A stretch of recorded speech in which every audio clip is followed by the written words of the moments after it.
the beginner's playground. Let's start with Stage 1 tuning. This is the entry level of performance upgrades, the kind of stuff you can do without ripping apart your car or needing crazy supporting mods. Stage 1 usually involves ECU remapping, also known as a tune or chip tuning. The car's computer is reprogrammed to adjust fuel delivery, ignition timing, and boost pressure if it's a turbo car. Manufacturers leave a lot of headroom in their factory settings for reliability and emissions, so even a simple remap can unlock noticeable horsepower gains.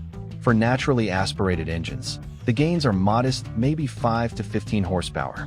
But on turbocharged engines, Stage 1 can be a game changer. A VW Golf GTI or Ford Focus ST might gain 40, 50, even 70 extra horsepower just from a remap.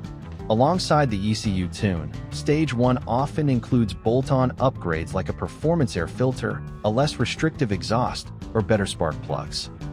These don't usually require additional supporting mods, they work with stock hardware. The beauty of Stage 1? It's affordable, reversible, and reliable. Most people can daily drive a Stage 1 car with no issues, and in many cases, fuel efficiency actually improves because the engine runs more efficiently. But here's the catch. Stage 1 is just the appetizer. If you get the bug for power, you'll probably find yourself craving Stage 2. Stage 2 tuning, serious business. Stage 2 is where things start to get spicy. Unlike Stage 1, which is just tuning the car's brain, Stage 2 requires supporting hardware upgrades to handle the extra power and heat. The most common Stage 2 upgrades include a turbo back or downpipe exhaust system, less restrictive than stock, allowing gases to flow faster and the turbo to spool quicker. A larger intercooler, critical for turbo cars to keep intake air temperatures low and avoid heat soak. An upgraded intake system, pulling in more air to match the increased fueling. Stronger clutch or transmission upgrades, because the stock setup often can't handle the extra torque. Paired with a more aggressive ECU tune, Stage 2 cars see huge gains. A Golf GTI that gains 60 horsepower at Stage 1 might now be pushing an extra 100 plus over stock at Stage 2. Turbo cars become noticeably faster, with quicker throttle response and more consistent performance under heavy load. But Stage 2 isn't just about raw horsepower, it's about making sure the car can handle that power reliably. Heat management becomes crucial.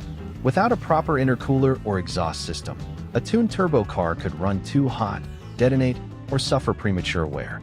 The downside? Stage 2 often means your car is no longer emissions legal in some regions. Removing catalytic converters or adding louder exhaust can cause inspection issues. It also pushes components harder, so maintenance becomes more frequent. Stage 2 is the sweet spot for many enthusiasts, serious performance without going overboard. But if you're power hungry, that's where Stage 3 comes in. Stage 3 tuning, the full send. Stage 3 is where tuning stops being mild and becomes a full-blown transformation. This isn't just tweaking a few settings, it's rebuilding your car into something completely different. Stage 3 usually involves major hardware upgrades. Bigger turbochargers or superchargers, moving far beyond stock boost levels. Upgraded fueling systems, high-flow fuel injectors, bigger fuel pumps, and stronger fuel rails to keep up with demand.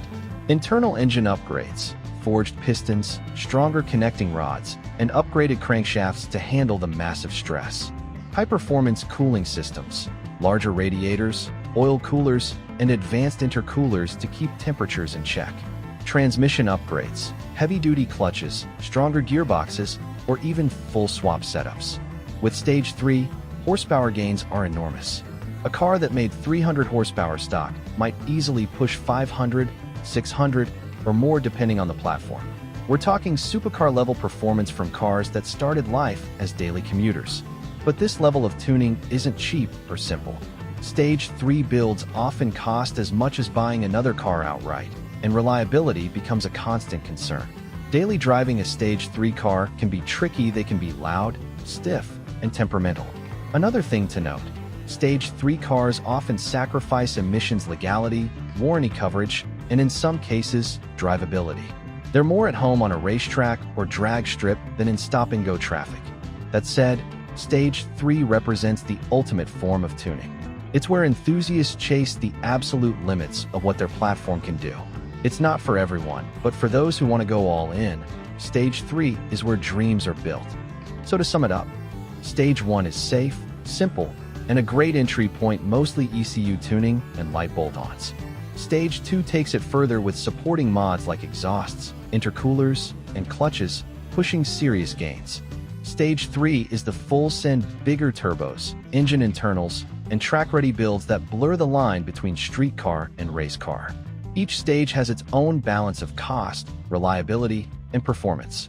The higher you go, the bigger the rewards and the bigger the risks.